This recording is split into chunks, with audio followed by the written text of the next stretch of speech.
I've opened up something special. I'm offering a complimentary coaching session, and I invite you to wisesquirrels.com/coaching right now before it fills up.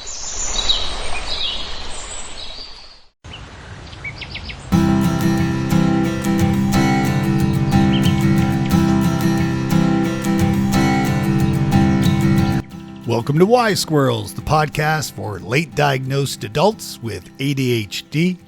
I'm your host, Dave Delaney. Hey, I'm really thrilled to share that we have a great sponsor who is supporting us. This is Inflow, the #1 science-based app to help you manage your ADHD. It's created by ADHD clinicians and psychologists, and their dedicated support system helps you understand your neurodivergent brain, build lifelong skills, and get things done.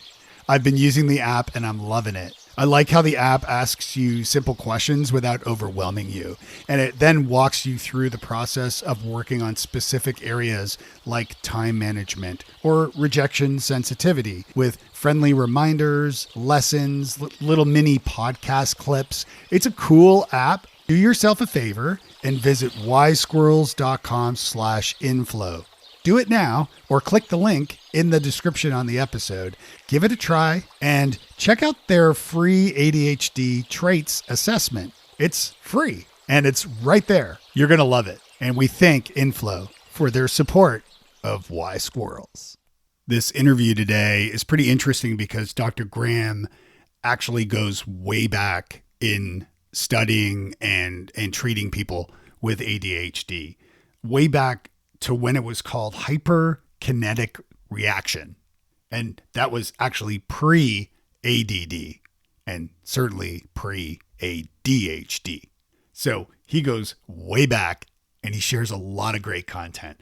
And I began our conversation by asking him about how he got started working in this space. Well, actually, it's hard to say when it really started.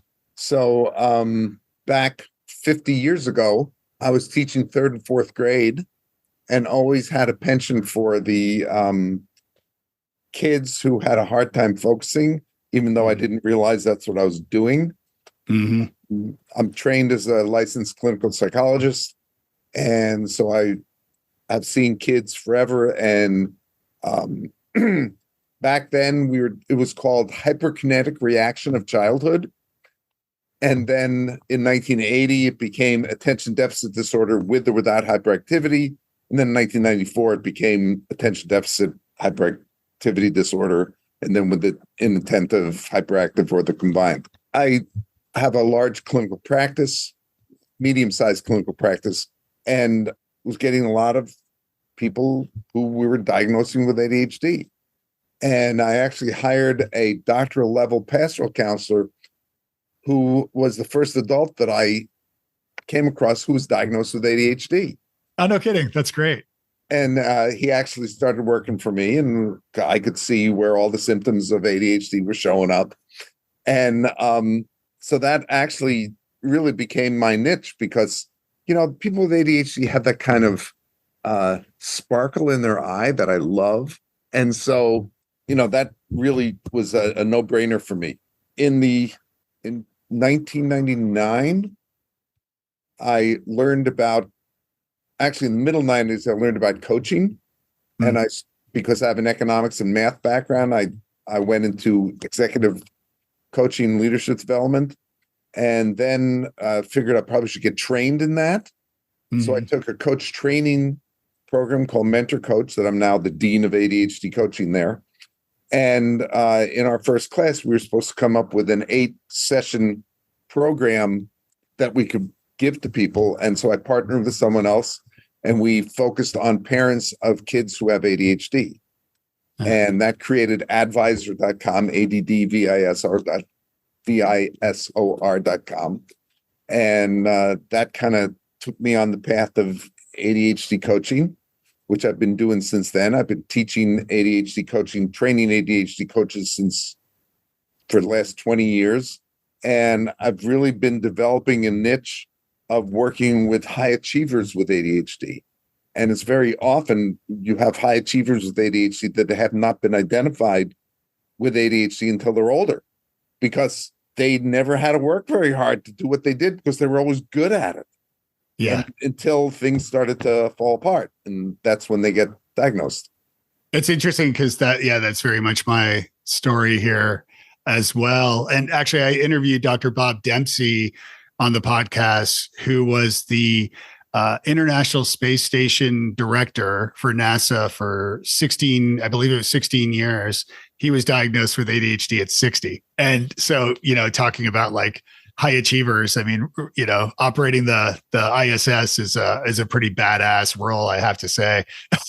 Well, I did an evaluation of a guy who had been the head of an $800 million government agency under Reagan. Wow. And Reagan cut the program. So now all of a sudden he didn't have a job. He decided to be a consultant and he couldn't organize himself. We evaluated him. He had ADHD. But in the confines of the government programs, he was able to function and do great until he had to manage his own time. And that seems to be what's happened, at least in my understanding of the increase of diagnosis since the pandemic, is that everybody suddenly was working from home and lost their scaffolding, their offices, their lives. And suddenly it was, working from home with your families and being distracted and then also falling down rabbit holes on social media where, plenty of ADHD information, misinformation, hopefully not disinformation lives as well. Is that something you've seen since 2022, like an increase? We've always had a big flow, so it's hard to see that I've seen any more increase. But certainly there's a whole big increase on stuff on social media, and a lot of it is either neutral or detrimental. A lot of people are coming on, on TikTok and doing their things about how their ADHD shows up, like that's what ADHD is. And, ADHD shows up differently for everybody. So it can be very misleading. What are some of the most misleading examples that you're seeing sort of most commonly as far as like, that type of content? Some of these TikTok videos blow me away and I've kind of blocked them out. So yeah, I don't blame you. It's like they say, I like doing this and I like doing this and I like doing this and I like doing this. So I have ADHD, right. It's kind of that kind of thing. And it's like, it's a little bit more complex than that. Yeah. And I often hear from people how, not on this podcast, of course, but like in conversation, I hear, or when I have a presentation I'm doing called The Root Down, which is about my diagnosis and helping to educate people. With full disclosure, I am not a doctor, nor do I play one on the internet, but I talk about like, my own experiences with ADHD, partly to remove stigmas and to help educate people. But one thing I hear about a lot is, are we all ADHD sometimes? And I'm like, no. So here's the deal. You have to think about the symptoms of ADHD on a continuum. So on one end is normal inattention, normal hyperactivity, normal impulsivity, which are the primary symptoms of ADHD. As you move along this continuum, there comes a point where it significantly impacts on your life. That's when it becomes a diagnosis. Right. And the further you move along that continuum, the more severe that diagnosis is and the more significant it impacts on your life. But that's the critical piece. It has to impact your life. I mean, I have lots of symptoms of ADHD, but my life is not impacted like that. I like to call I have a subclinical type because I do okay. Yeah. That's interesting too. Because, and actually this is a question I've been thinking about, which is that, where ADHD or ADD back in the day was diagnosed in children, commonly, adults, when was it that adults could even be diagnosed, in adult age? Because this was something much later, right? Yeah. So again, we used to diagnose them hyperkinetic reaction in childhood. And I remember when we were doing the diagnoses back in the 70s, and, the father, a parent, usually the father would say, well, he behaved just like me when I was a kid, and look at me now. And of course, my response is, yeah, look at you now. Right. But it really wasn't into the middle 80s that they began to recognize that it didn't disappear at age 13. Right. It just looked different. So that hyperactive kid that was bouncing all over the place, it's just that it became that internal restlessness that people with ADHD often feel. That's where that hyperactivity went. And the inattentive stuff stayed there. I mean, the statistics suggest at least up to 80% of the kids who are diagnosed with ADHD still have the diagnosis as adults. So, I think that's when it started to become real. But I think over the last 20 years, what happens is what seems to be happening more is when a kid comes in to be evaluated for ADHD, and then the parent goes, yeah, I was just like him as a kid. Maybe I have ADHD. Yes. Yeah. And that's something sorry, go ahead. A lot of diagnoses are happening as a result of that. Yeah. And that's something I'm hearing a lot too. I think ADHD is as heritable as height. There you go. There you go. Yeah. Yeah. And it makes a lot of sense. I think in my own diagnosis, it has also helped me to be more empathetic to my mom, who's still around, and also think a little differently about my dad, who is no longer around, and the relationships I've had with both of them over the years, and how now as I talk to my mom, who's in her 80s, pardon me, I'm like, where she, constantly interrupts me, and she talks with her hands, and she loves a cocktail, and all these different little things that I find, and the likeliness of us sharing that. Well, what the diagnosis does, and I think for late diagnosed people, it's really a critical piece, is it changes their life narrative. Yes. Like all of a sudden, what's happened before is looked at through a different lens. Yeah, I'm writing my next book about this right now. And so it's been incredible to look back at my life and through the lens of ADHD, and realizing why without beating myself up about it either, because I'm very careful with that, but understanding my operating system, and now understanding, like, giving myself enough grace to realize, like, I've run out of steam. It's okay. Or I can't use these planners because I get overwhelmed too easily. And that's not how my brain works, which is what my therapist said. Dave, your brain doesn't work that way. It's okay. Yeah, exactly. Yeah. And it's been such a wonderful revelation. And you work with a lot of high achieving, adults, and who's, obviously a big part of the listenership of this show. What are some tips, generally speaking, for folks, being diagnosed later in life? Well, once they're diagnosed, they've actually cleared the first hurdle. Yeah. Because for adults who've been diagnosed later in life, they've been living with this forever and have been dealing with the shame of not being able to reach their potential, or the feeling that, there's something really wrong with them, is that there's a book by Kelly and Raimondo from, I think, the late 90s. You mean I'm not stupid, lazy, or crazy. How people, that's how adults felt. Yeah. And then they get that diagnosis, and it's like, wow. So then the next step really is let's sort out, what about you as ADHD, and what about you as you, and really to kind of figure that out. Yeah, that's a big question that comes up a lot in my mind too, because, and in my own therapy and things, because that is something very, as I've kind of jumped in full steam ahead on learning about ADHD, is that it's that question of okay, well, my humor, I think a lot about my humor. And I know that's something you coach about too, is coaching with humor and playfulness and things. But I have a lot of background with comedy and humor, and studying improv and doing stand-up last year for the first time before the diagnosis, which also explains why I did that. But looking back at my humor, I was a class clown as a kid. And obviously looking back at those report cards, which I actually still have, thanks to my mom, and reading those comments, being the class clown, it's funny because the ADHD caused me, in a way, to be silly and not be able to be like kind of, quieted or what have you, and being disruptive. But in doing that, I made my teachers laugh sometimes and my classmates laugh. So in a weird way, I think I partly learned about humor in my undiagnosed ADHD. Does that make any sense at all?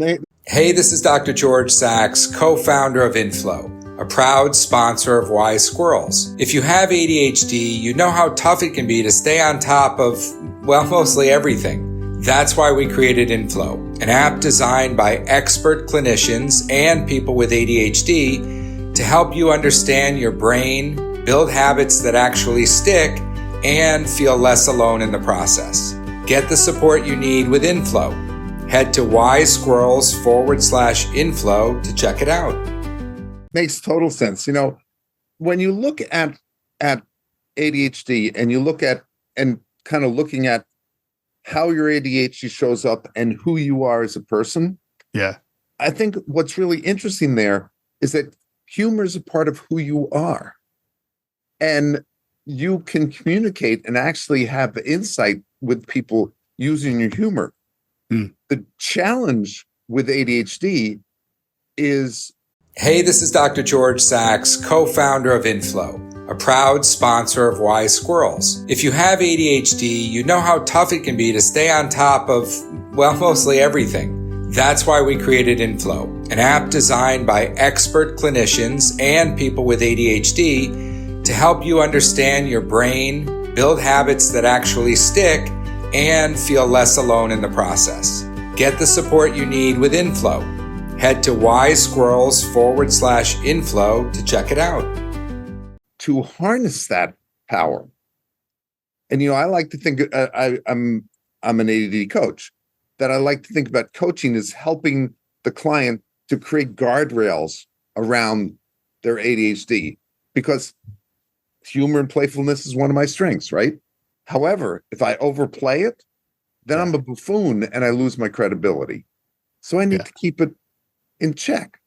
Yeah. But it's something of who I am, and it's something of who you are. Yeah, there's a time and a place for it, probably, right? Yeah, you need to know when to use it. Yeah. Yeah. What about like as far as high achievers masking ADHD? What are some of the things that you've seen? Yeah. What are some of those common masks?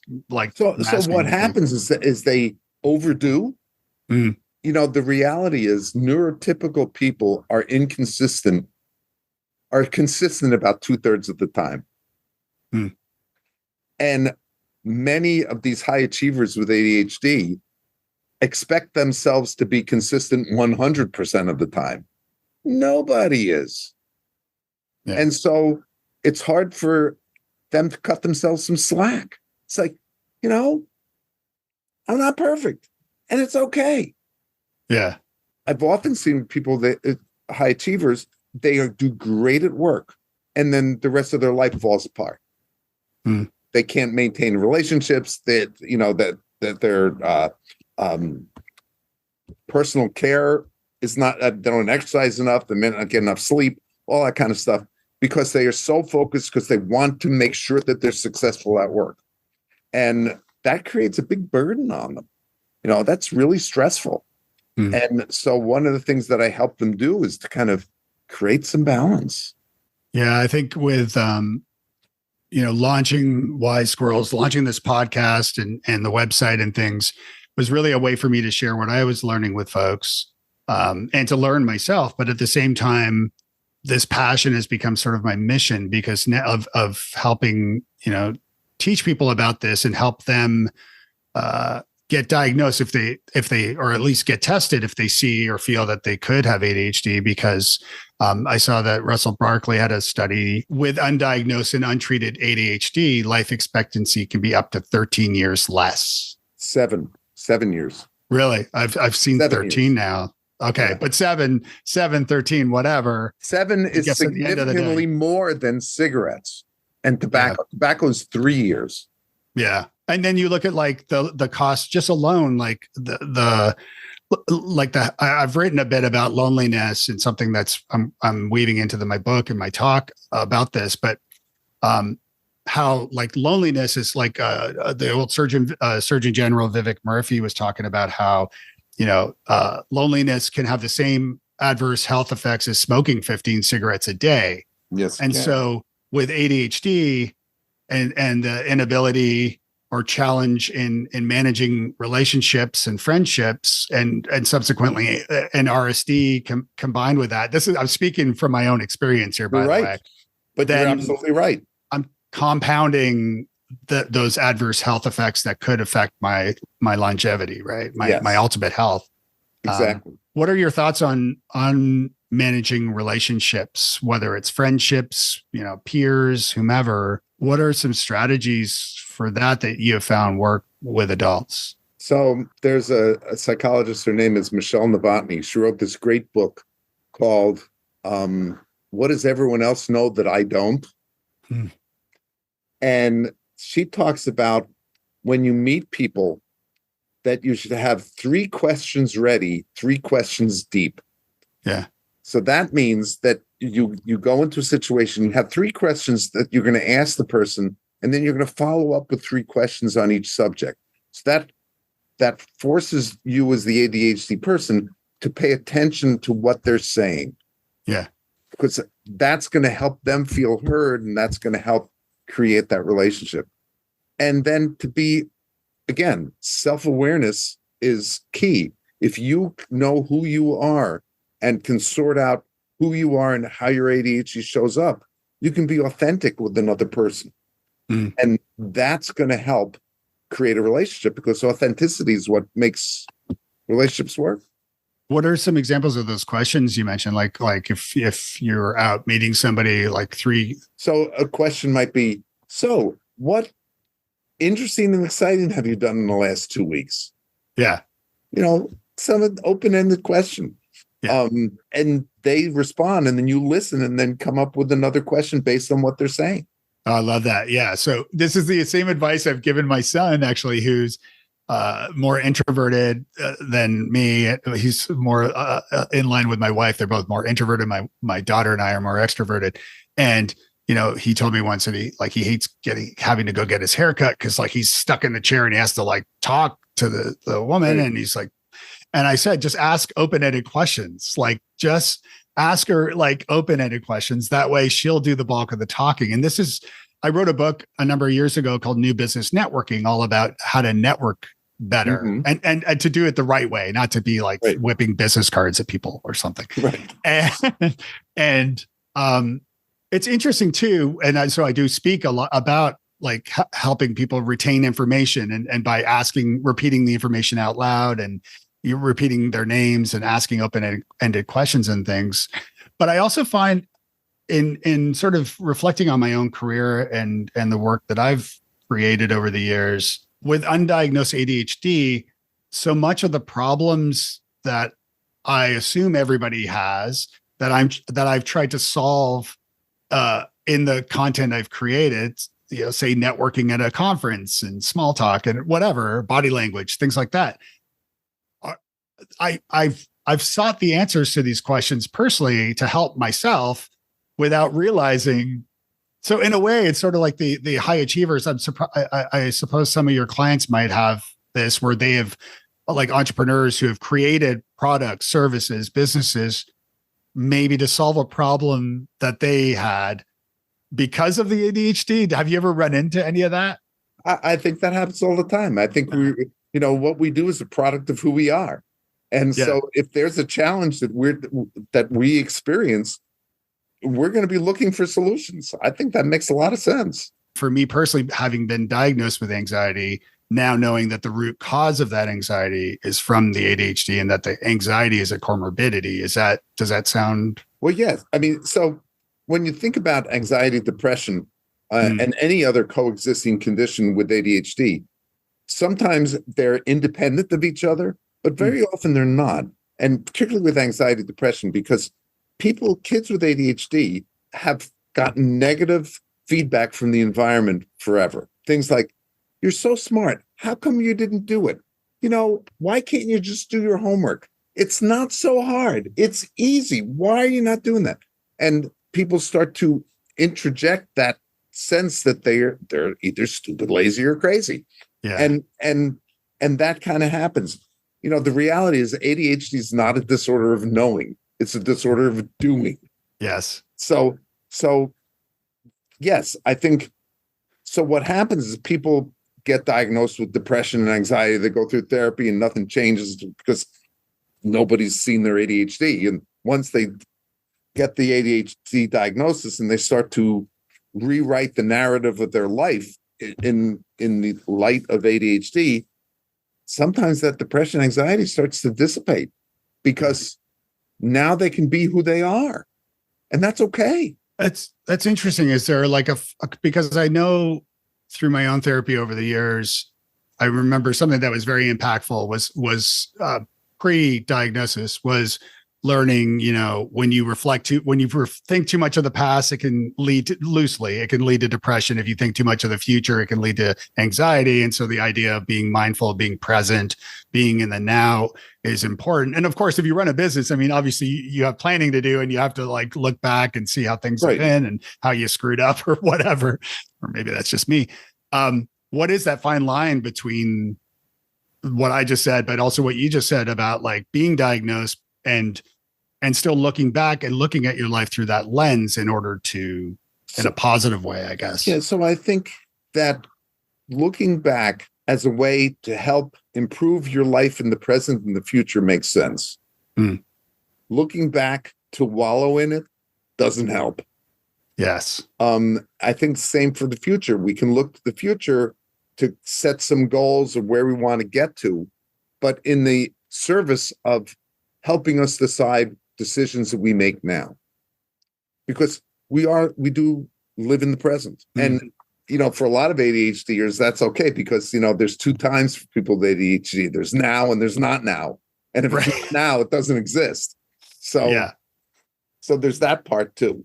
And when that now jumps in where you want to do the thing right away, but it's not.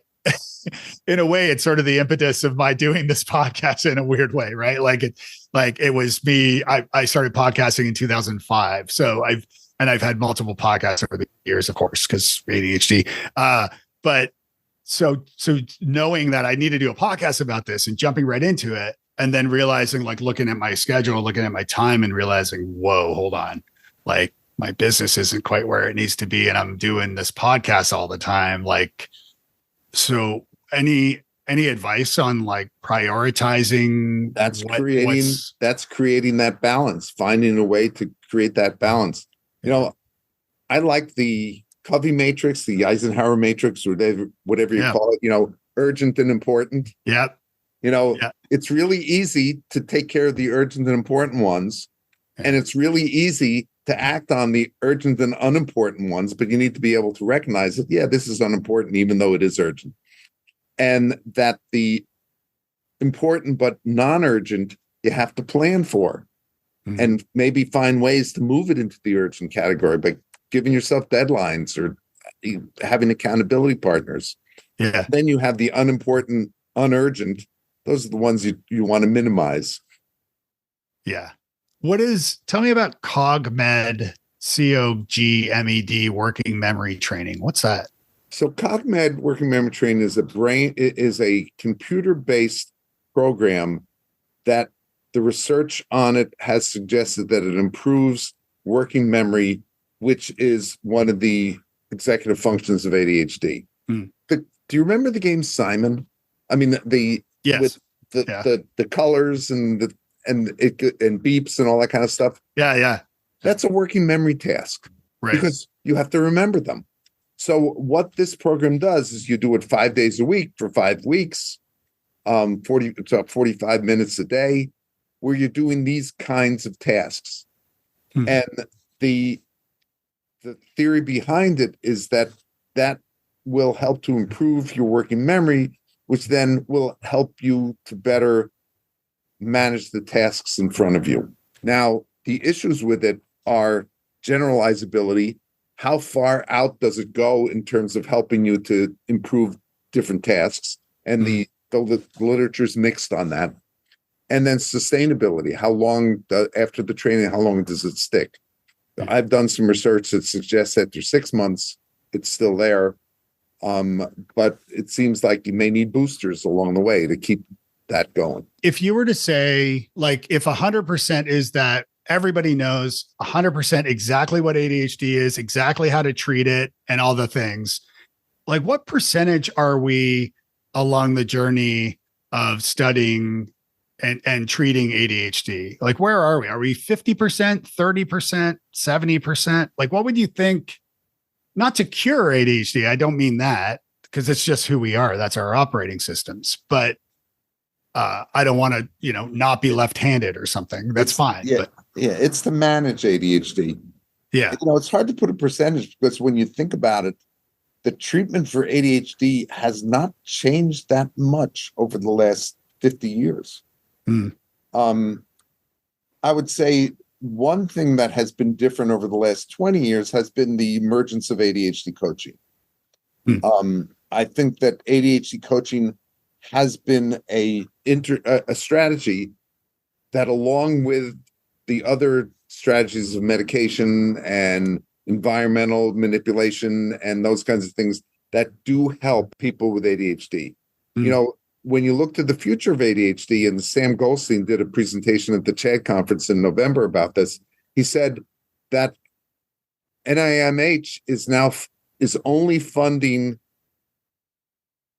research programs that are looking at the biological basis of ADHD. So they're really trying to find biological markers for ADHD. I don't know how close they are, but there's probably a lot to go.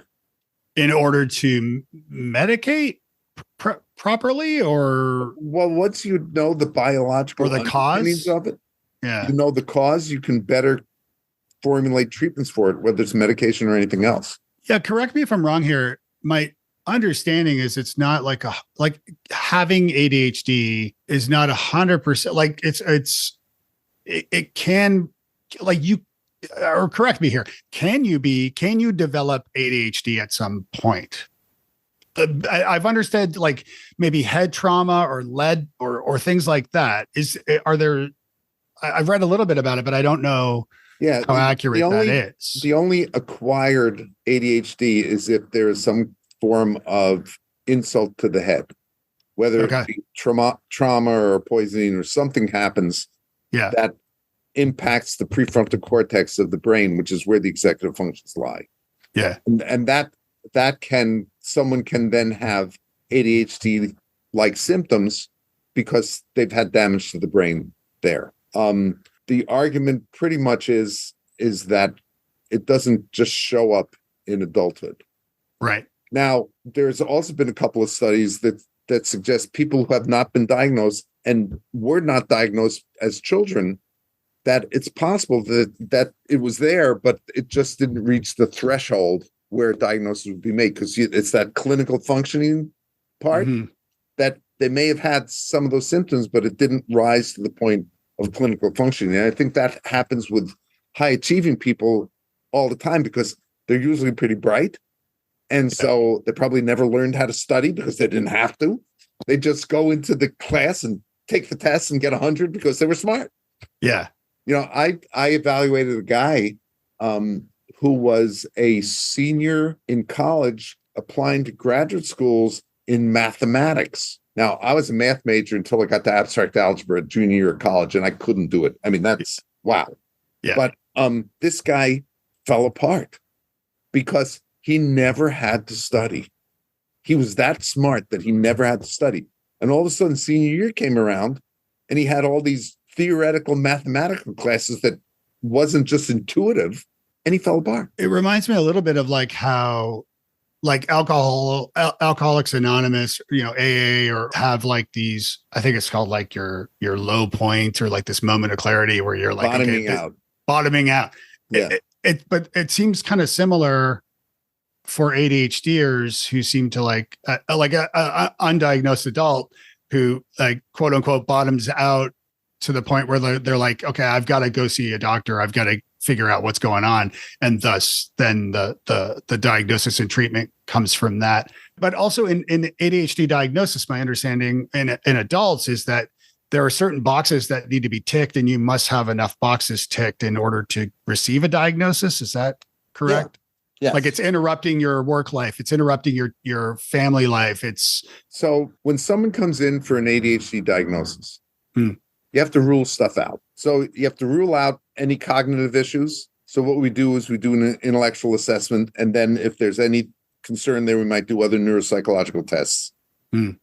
We will do a emotional issues, psychological issues can look like ADHD. So we'll do some screening of that to see. And with adults, you often have that. And so the real trick in diagnosis is teasing out what's what. Significant family disruption can create that, that you can find out in the diagnostic interview, and then medical issues. And so you need to make sure that the patient has been followed by a physician and there's nothing going on there.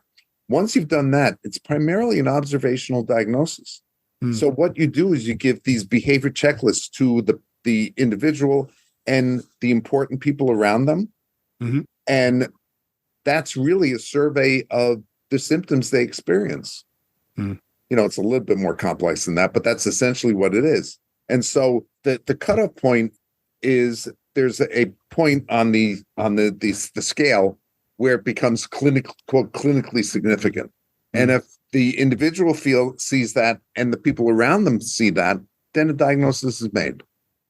And does it fit into, is this where the DSM-5 comes in? Because my understanding with the DSM-5 is that there are certain things like one, for example, is misophonia, right? Where like that could be, and that's like the sensitivity to sounds and things, but like misophonia could be a comorbidity of ADHD. However, because it's not part of the DSM-5, it's not, and I don't know enough. Like I know the Jackson 5, but tell me but as far as the DSM-5, we all know Michael Jackson and Janet, right? But what about the others? What about Tito? Like, that there are lots of symptoms that are not the primary symptoms of ADHD, but they often accompany ADHD. Right. The one symptom that should be there and isn't as much as it should be is emotional dysregulation.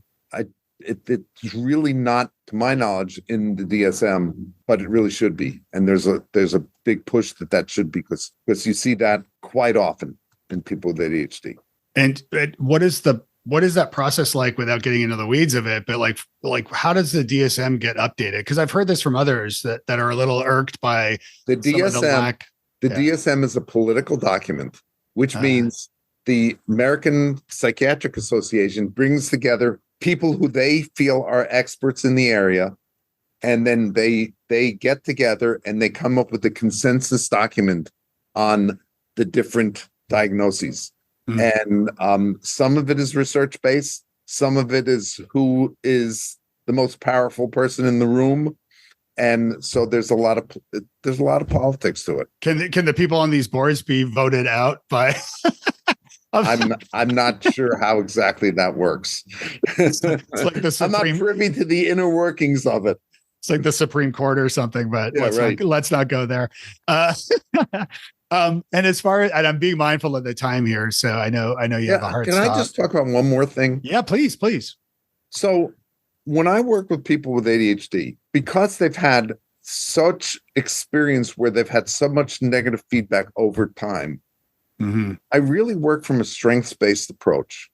And I want to help to discover what's right about them. A person who's been diagnosed later in life and they've gotten to where they've gotten, they've had to do some things right. Yeah. They've had to be doing some good things.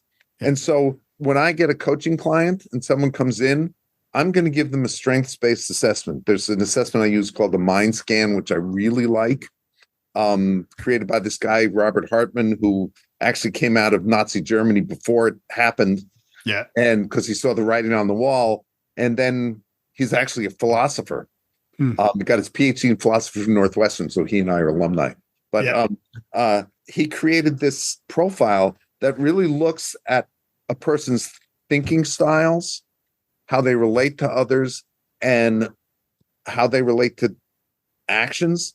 And it really gives a profile that you can really start from to help identify and build on the strengths of the individual, because that's where the action is. If you can build on your client's strengths and help them apply those to where the challenges are, that's creating those guardrails around them to help them be successful and feel better about themselves. And you literally wrote the book, The Guide to ADHD Coaching. I did. So on that note, I mean, what are some of the like maybe red flags? I mean, I've had great coaches. Everybody has been amazing on the podcast. But there's some people that are newer, better, worse than others, or some person who might just claim they're an ADHD coach, who may or may not be good at what they do. I don't know. What are your thoughts in the process of finding yourself a good ADHD coach, besides calling you, of course, because that's what I would highly recommend in this situation. And we'll include links as well. So there's an organization called the Professional Association of ADHD Coaches. And I've been an assessor. I was on the board for it. So, I'm biased towards it. That organization is working hard to be able to identify what good ADHD coaching is, and then to certify people who have that. If I was looking for an ADHD coach, I would want to make sure that they have had coach training experience and they have an understanding of what ADHD is all about, a deep understanding, because you really need to appreciate the experience of someone who's had ADHD. You can't just know what the symptoms are, because everybody's symptoms come out differently. And you have to understand the experience of living with that, their life. You don't have to have ADHD yourself, but you have to appreciate what it is. Yeah, no, that's a great point, and it's a good advice for people looking for an ADHD coach to do that for sure. Yeah. Is there any other questions or anything that I missed asking you that you'd like to include? There's a ton of stuff. There's so much. The fact is with ADHD is there's so much. I was just on right before this, I have an ADHD coaching consultation group, and we had Melissa Orloff was with us. She wrote the ADHD Effect on Marriage and Relationships. And, people with ADHD, they do have relationships, and there are these patterns that occur in these relationships. The primary one that often happens is if there's a non-ADHD partner and then an ADHD partner, is that the non-ADHD partner starts to behave as the parent and the ADHD partner becomes the child, and that's not healthy. Great. Now my wife can't listen to this episode. Thanks a lot. Well, let her read the book. It will help. Yeah, that does ring some bells. I know you got a hard stop in a couple of minutes here. Very quickly, as far as executive function and executive functioning skills, I'm still confused by what those are, because Barkley has a different definition. Brown has a different definition. Like it seems like there's not like one consensus on like the 5 or 6 or 7 or 8. There's not. Why? Because it's all theory. They haven't been able to identify any biological markers for any of them. I think the general consensus is that executive functions are the functions that we need to manage our day-to-day life. And so, behavioral inhibition, working memory, internalized speech, problem solving, activation, getting started, self-monitoring, all these they're prefrontal cortex executive functions. It really doesn't matter. It matters if you're ADHD, which ones are you challenged with?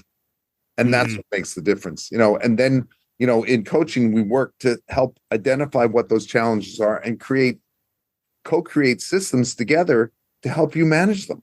Yeah. That's what we do. Yeah. And that's why there's so much value. And I have an ADHD coach and she's awesome. And I have found the combination of an ADHD coach, a therapist who I've been seeing, I saw for medication, and kind of once we figured that out, I'm now seeing a different therapist who is helping me with CBT, with cognitive behavioral therapy, right, which is useful for ADHD. Yeah, I have found that to be really helpful. Man, this has been awesome. I wish we could talk more. I definitely have. Yeah, I would love to keep talking when maybe we could do a part 2 at some point. Sure. How can folks get a hold of you, learn more about what you do? Well, they can email me at agraham, AGRAHAM at ACP. That's all creepy people. ACP, the number 10, ACP10.com.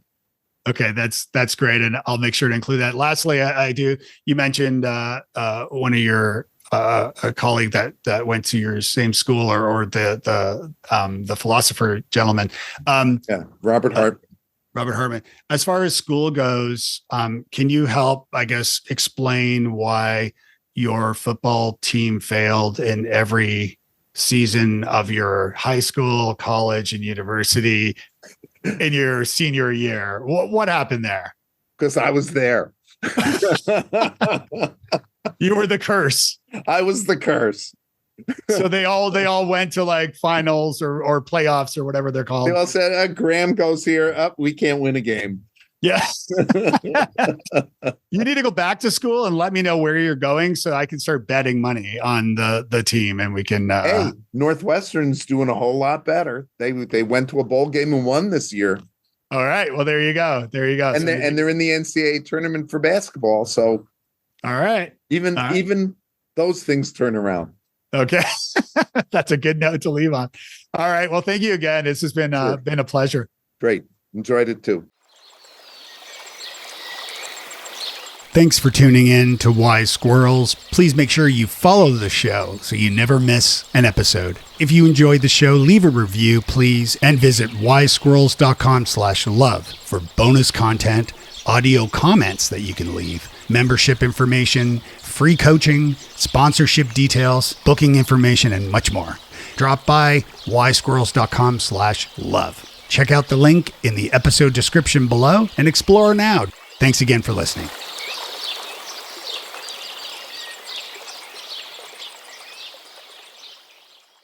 Hey, this is Dr. George Sachs, co-founder of Inflow, a proud sponsor of Wise Squirrels. If you have ADHD, you know how tough it can be to stay on top of, mostly everything. That's why we created Inflow, an app designed by expert clinicians and people with ADHD to help you understand your brain, build habits that actually stick, and feel less alone in the process. Get the support you need with Inflow.